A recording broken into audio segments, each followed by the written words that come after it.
Yan, ngayon ay Biyernes Santo ng umaga. Alas 5. Maaga kami gumising para magluto si Lola ng lugaw.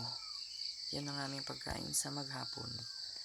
Kasi tradisyon sa amin na kapag Biyernes Santo, yun lang yung aming kakainin maghapon. So, kayo, ano ba yung inyong mga sacrifices? So, yan, malamig. Mahaba ang tulog namin kagabi. Maaga pa kami natulog. At dun lang kami sa labas mamaya mag-stay para makinig ng 7 last words. Pero mag-station of the cross kami. Ginawa kaming cross kahapon sa mga puno. At station kami bago mag-almusal. Ayan. Ni Lola. Ginataan. Yan, yun ang aming pagkain sa maghapon. Kasi ano na ngayon, Biyernes Santo na. Biyernes Santo na. Tradisyon namin so, yan. Yan ang aming tradisyon. Pag mag-ano kami ng gata kasi langis. The new way of the cross. The suffering and death of Jesus is a proof of the real and unconditional love of God for us. Jesus saved us from our sins. In praying the way of the cross, we remember the actions and words of Jesus Christ when He fulfilled the Father's promise of salvation. All of us experience the way of the cross in our lives. Each of us has to carry our own crosses in order to move towards the kingdom of God. The way of the cross teaches us the real meaning of suffering. Through the cross, Jesus also shows us how it is to hope. Whenever we stumble, we can rise up like Jesus and move on with our journey. We are weak because we are born sinners. But God, through His Spirit, gives us the daily graces we need to reach the end of our journey. Our true home is God forever. Opening prayer. Lord Jesus Christ, we will recall in our hearts and our minds the sufferings you felt as you journeyed towards Kalbaryo in order to save us from our sins. We will follow your steps while we journey towards our own Calvaries. Help us to admit our sins with contrite hearts in order to fully recognize the greatness of your love for us. First station, the Last Supper. We adore you, O Christ, and we bless you. Because by your holy cross you have redeemed the world. Reflection. Many go hungry in poor countries of the world, and a few dare to give them food to eat. The Gospel tells us that Jesus multiplied the loaves of bread and fish to feed the hungry. He continues to feed us with Himself in the Eucharist. Jesus is the bread of life. Let us relive what Jesus has done by sharing our food so that others may eat and continue to live. Amen. Our Father who art in heaven, hallowed be thy name. Thy kingdom come, thy will be done on earth as it is in heaven. Give us this day our daily bread, and forgive us our trespasses, as we forgive those who trespass against us. Lead us not into temptation, but deliver us from evil. Amen. Hail Mary, full of grace, the Lord is with you. Blessed are you among women, and blessed is the fruit of thy womb, Jesus. Holy Mary, Mother of God, pray for us sinners now and at the hour of our death. Amen. Glory be to the Father, and to the Son, and to the Holy Spirit. It was in the beginning, is now, and ever shall be, world without end. Amen. Second station, the agony in Gethsemane. We adore you, Christ, and we bless you. Because by your holy cross, You have redeemed the world. Reflection. There are times when we cannot avoid loneliness, but learning to face it can bring about a greater good. It gives us time to reflect, to recognize our inner goodness as well as to learn from our failures and mistakes. As we contemplate the agony of Jesus in the garden, let us learn from Him how to surrender to the Father and to obey Him alone.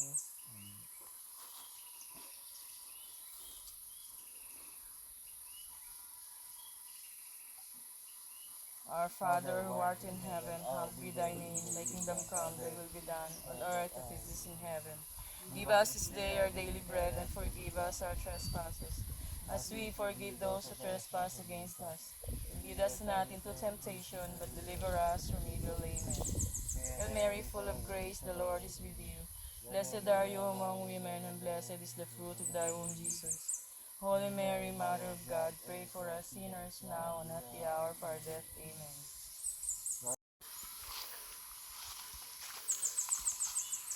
Third station. Third station. Jesus is condemned to death. We adore you, Christ, and we bless you. Because by your holy cross you have redeemed the world. Many times we judge others.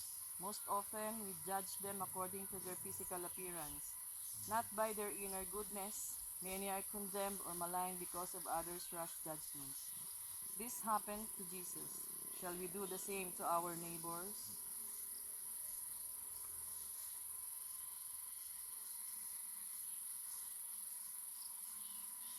Our Father, who art in heaven, hallowed be thy name, thy kingdom come, thy will be done on earth as it is in heaven.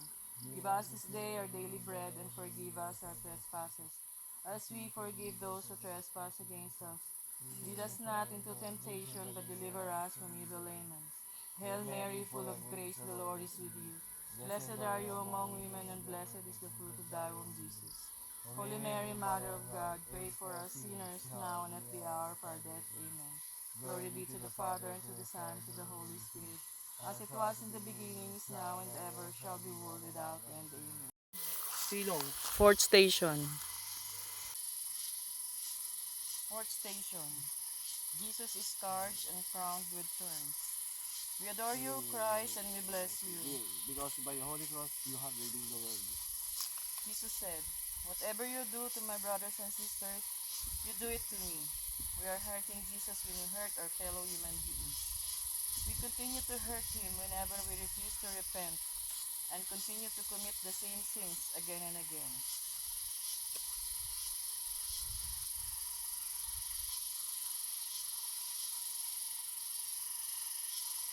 Our Father, who art in heaven, hallowed be thy name, thy kingdom come, thy will be done on earth as it is in heaven. Give us this day our daily bread, and forgive us our trespasses, as we forgive those who trespass against us. Lead us not into temptation, but deliver us from evil. Amen. Hail Mary, full of grace, the Lord is with you. Blessed are you among women, and blessed is the fruit of thy womb, Jesus. Holy Mary, Mother of God, pray for us sinners, now and at the hour of our death. Amen. Glory be to the Father, and to the Son, and to the Holy Spirit, as it was in the beginning, is now, and ever shall be, world without end. Amen.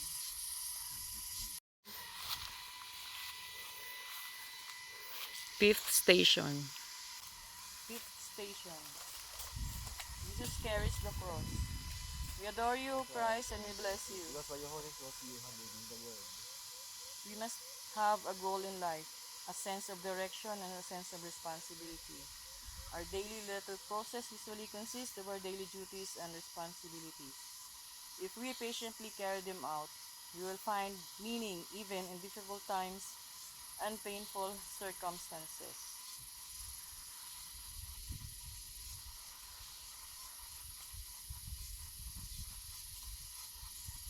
Our Father, who art in heaven, hallowed be thy name. Thy kingdom come, thy will be done on earth as it is in heaven. Give us this day our daily bread, and forgive us our trespasses, as we forgive those who trespass against us. Lead us not into temptation, but deliver us from evil. Amen. Hail Mary, full of grace, the Lord is with you. Blessed are you among women, and blessed is the fruit of thy womb, Jesus. Holy Mary, Mother of God, pray for us sinners, now and at the hour of our death. Amen. Glory be to the Father, and to the Son, and to the Holy Spirit, as it was in the beginning, is now, and ever shall be, world without end. Amen.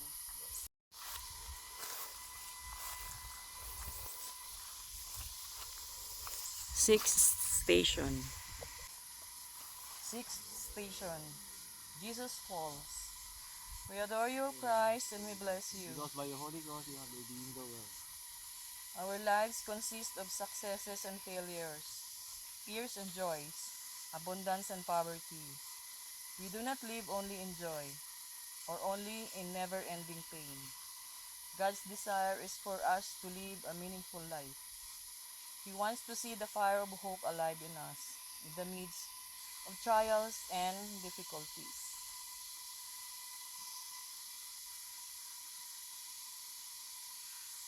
Our Father, who art in heaven, thy kingdom come, thy will be done on earth as it is in heaven.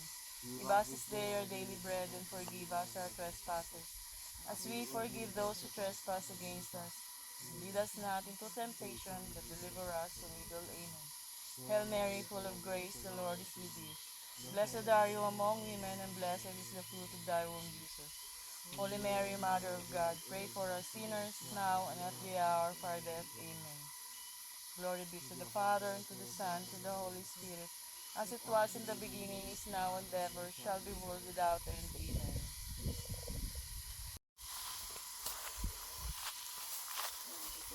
Seventh station. Seventh station. Simon of Cyrene helps Jesus carry the cross. We adore you, Christ, and we bless you. Because by your holy cross you have redeemed the world. As human beings, we need one another. Therefore, it is natural for us to relate to each other. But there are times when we help others only because we need something in return. Jesus gave his life because he loves us. Let us ask ourselves, do I help others because I sincerely desire to help, or do I have other motives? Let us imitate Jesus, who served and gave of himself without expecting something in return.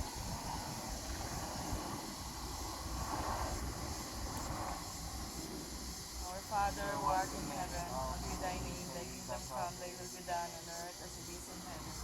Give us this day our daily bread, and forgive us our trespasses, as we forgive those who trespass against us. Lead us not into temptation, but deliver us from evil. Amen. Hail Mary, full of grace, the Lord is with thee.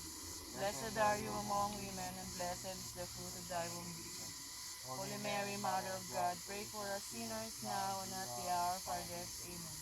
Glory be to the Father, to the Son, to the Holy Spirit, as it was in the beginning, is now, and ever shall be, world without end. Amen. Eighth station.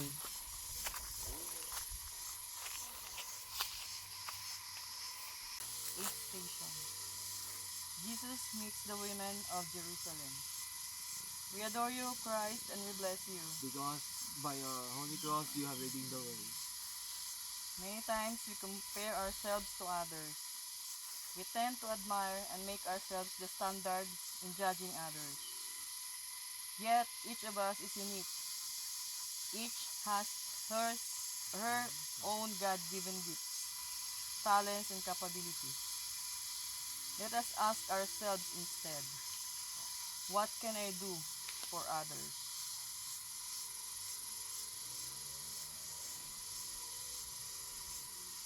Our Father, who art in heaven, hallowed be thy name. Thy kingdom come, thy will be done on earth as it is in heaven. Give us this day our daily bread, and forgive us our trespasses, as we forgive those who trespass against us. Lead us not into temptation, but deliver us from evil. Amen. Hail Mary, full of grace, the Lord is with you. Blessed are you among women, and blessed is the fruit of thy womb, Jesus. Holy Mary, Mother of God, pray for us sinners, now and at the hour of our death. Amen. Be to the Father, and to the Son, and to the Holy Spirit, as it was in the beginning, is now, and ever shall be, world without end. Amen. Ninth station.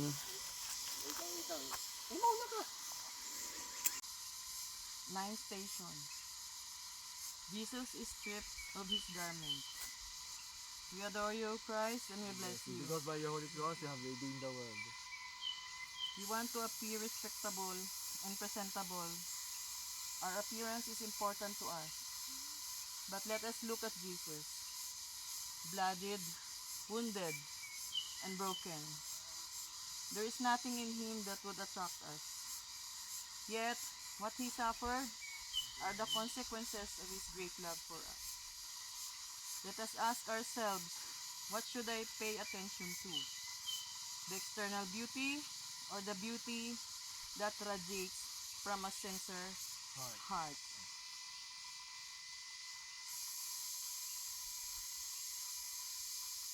Our Father, who art in heaven, hallowed be thy name. Thy kingdom come, thy will be done on earth as it is in heaven. Give us this day our daily bread, and forgive us our trespasses, as we forgive those who trespass against us. And lead us not into temptation, but deliver us from evil. Amen. Hail Mary, full of grace, the Lord is with you. Blessed are you among women, and blessed is the fruit of thy womb, Jesus.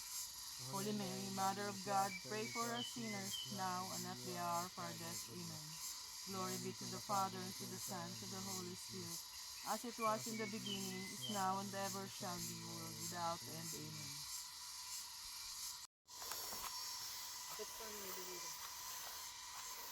10th station. 10th station. The Forgiven Thief. We adore you, Christ, and we bless you. Because by your holy cross you have redeemed the world. Very often, we let one mistake cover 10 good deeds. We become so narrow-minded that we tend to put people in a box. Should we not imitate Jesus instead? He forgets our dark past, trusts our goodness, and forgives all our sins.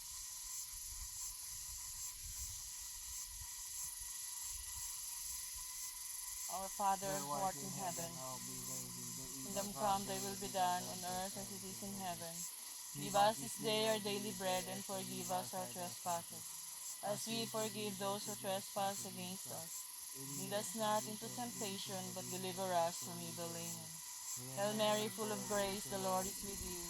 Blessed are you among women, and blessed is the fruit of thy womb, Jesus. Holy Mary, Mother of God, pray for us sinners, now and at the hour of our death. Amen.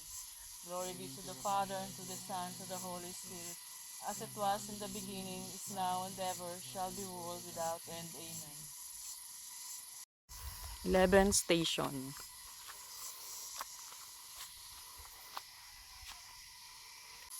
11th station. Mary and the beloved disciple at the foot of the cross. We adore you, Christ, and we bless you. Because by your holy cross you have redeemed the world. To be given a mother is a great legacy.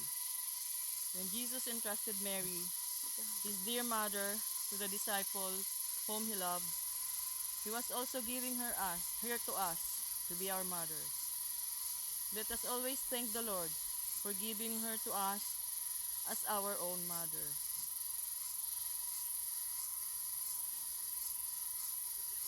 Our Father, who art in heaven, hallowed be thy name. Thy kingdom come, thy will be done on earth as it is in heaven. Give us this day our daily bread, and forgive us our trespasses, as we forgive those who trespass against us. And lead us not into temptation, but deliver us from evil. Amen. Hail Mary, full of grace, the Lord is with you.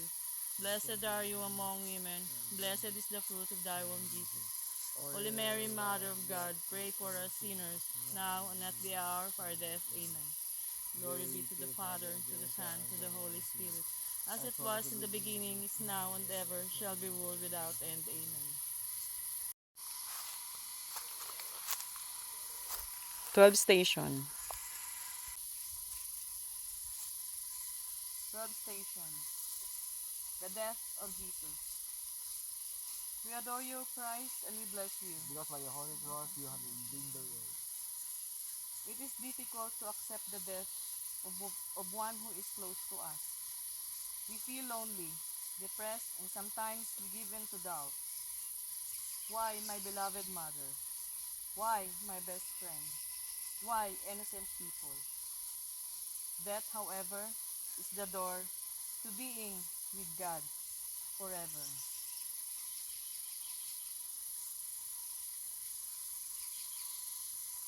Our Father, who art in heaven, hallowed be thy name.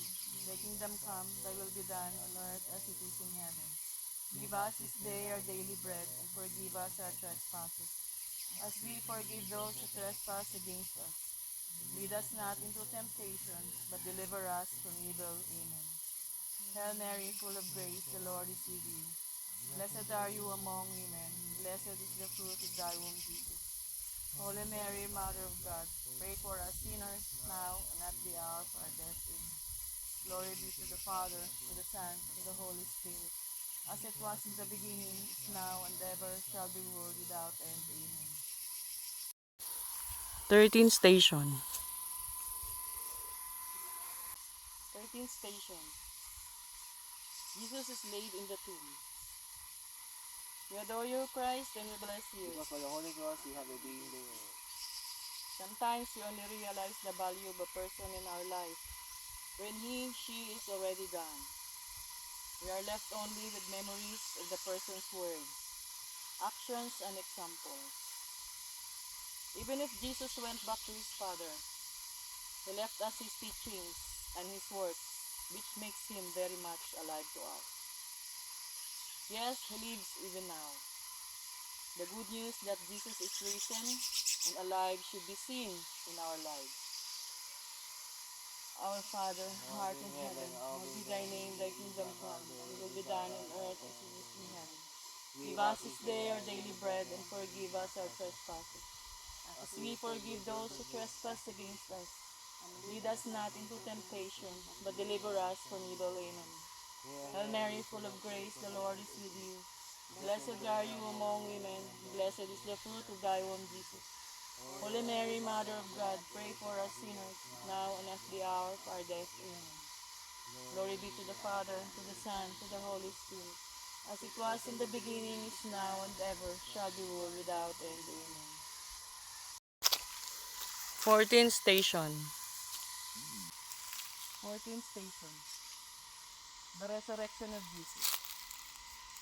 We adore you, Christ, and we bless you. Because your holy cross you have redeemed your world. Our hearts beat so differently when we meet good old friends, and we sweetly smile when we gaze upon the persons we love. The resurrection of Jesus brought joy to his disciples. Their sorrows and fears vanished. We too rejoice that Jesus is risen from the dead. He is the reason for our hope. Our Father who art in heaven, hallowed be thy name. Kingdom come, thy will be done on earth as it is in heaven. Give us this day our daily bread, and forgive us our trespasses, as we forgive those who trespass against us. Lead us not into temptation, but deliver us from evil. Amen. Hail Mary, full of grace, the Lord is with you. Blessed are you among women. Blessed is the fruit of thy womb, Jesus. Holy Mary, Mother of God, pray for us sinners, now and at the hour of our death. Amen. Glory be to the Father, to the Son, to the Holy Spirit, as it was in the beginning, is now, and ever shall be, world without end. Amen. Closing prayer. Thank you, Lord, for saving us from our sins. We give you thanks, O Lord. Thank you, Lord, for your loving and forgiving heart. We give you thanks, O Lord. Guide and lead us, Lord, to everlasting life. Amen. Our Our Father, who art in heaven, hallowed be thy name. Thy kingdom come, thy will be done on earth as it is in heaven. Give us this day our daily bread, and forgive us our trespasses, as we forgive those who trespass against us. And lead us not into temptation, but deliver us from evil. Amen. Hail Mary, full of grace, the Lord is with you. Blessed are you among women, and blessed is the fruit of thy womb, Jesus. Holy Mary, Mother of God, pray for us sinners, now and at the hour of our death. Amen. Glory be to the Father, and to the Son, and to the Holy Spirit, as it was in the beginning, is now, and ever shall be, world without end. Amen. Maraming salamat po sa inyong gabay na kami po ay makapag-Station of the Cross po dito sa aming lupain. Maraming salamat po mga puno at sa... Ano, Lola? Ano sabi mo? Ang ganda ng bundok, oh. Ganda ng bundok, oh. Ganda, oh. Kikita mo yan? You know? Oh. Dito nga ako. Oh, dandaan, Lola. Ilay mo. Dito ako nga, mapapicture nga ako dyan. Papicture ka dyan? Oo. Mapapicture ka? Oo. Wala akong dalang cellphone. Mapapicture. Ate, may medyas kasama? Wala akong cellphone na. May medyas kasama. Mapapicture, oh. Medyas kasama. Oo. Be. O, te, posing na. Abaw, gida. O, te. O, magtapos siya mag-Station of the Cross. Nag-posing-posing, gida. Oo, talaga. O, one more. Oo. O, agoy. Uy, pakita mo kay ano yan. Lola Nelia mo. Papa, kita mo yan ha. Posing-posing pa, o. Lola O, pahinga muna kami dito pagkatapos ng ano, Galindan mo. ng aming Station of the Cross. Pahinga muna kami dito. Dahil bababa kami doon, medyo malayo pa konti at medyo mainit na. Pahinga muna natin si Lola. Ano yan, bilog na yan nga parang bubong. Sabi ko yung heart. Yung heart yun. Ha? Yung heart. Heart na parang pinagsushootingan nila. Yung stage ba? May platform ba? May platform doon na parang heart. Platform na yan? Ayun o. Meron kaming overlooking dito. Sino ano Somewhere. Eh sila yun eh. Yung Ayan, kung nakikita ninyo. kasal dun. Ayan o, merong parang platform dyan na may heart. Yan. Ayan, yan. Tuturo ko nga. Saan ba yan? Ayun oh. Ayan, yan. Ito, somewhere there. Yun. Ayun, oh, di ba? Nakita niyo yung heart shape na yon? Yan. So, parang overlooking nila yon. Saka pag may mga wedding daw, ay dyan nila. Dyan sila nagpapapicture. O, ito po yung overlooking namin. Yan, ang bundok na yan. Yan. Oh. Nandun yung Banahaw. Ay, saan ba? Somewhere. Dito. There, natatakpan siya. Nandun, yung Banahaw at saka yung Mount Cristobal. Diyan. Ngayon kasi, parang hazy yung ano. So, sa umaga, kitang-kita yan dyan. Yung Banahaw, dyan. Ngayon kasi, medyo hapon na. Ay, tanghali na. Tapos medyo hazy. So, hindi siya kita. Pero ngayon, kita yan. Kita yung ano dyan. Tapos yung kahabaan na yan, Sierra Madre yan. Hanggang dun. Yung kahabaan na yan. Sierra Madre. Wala may puro, wala may